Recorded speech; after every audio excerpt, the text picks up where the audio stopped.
नमस्कार मित्रांनो. तर आज आहे दिवाळीचा 6वा दिवस. यमतर्पण किंवा यमद्वितीया ही एक हिंदू पौराणिक कथा आहे, ज्यामध्ये यमराज आणि त्यांची बहीण यमुना यांचा समावेश आहे.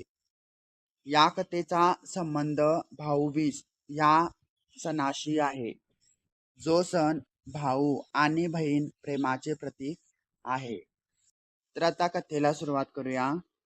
यमराज आणि यमुना हे दोघे भाऊ आणि बहीण होते.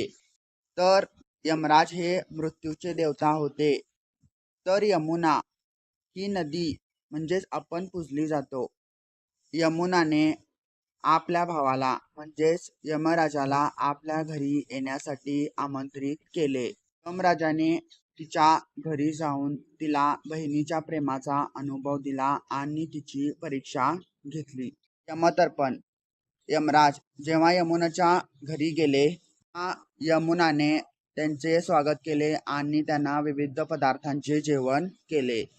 यमराजांनी बहीण यमुनेला वरदान मागण्यास सांगितले.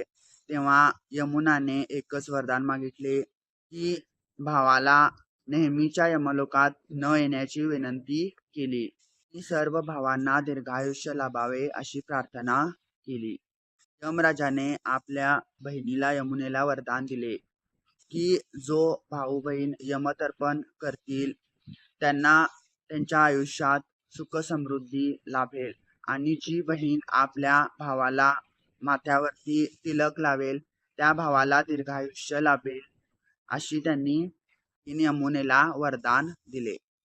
तर ह्या कथेचा निष्कर्ष असा आहे की यमतर्पण भाऊ आणि बहीण यांच्या प्रेमाचे प्रतीक आहे, आणि या कथेतून आपल्याला भाऊ बहीण प्रेमाचे आणि कौटुंबिक बंध दृढ करण्याचे महत्त्व कळते. भाऊबीज या कथेच्या आधारे साजरा केला जातो आणि भाऊ आणि बहिणीचे नाते अधिक दृढ होते.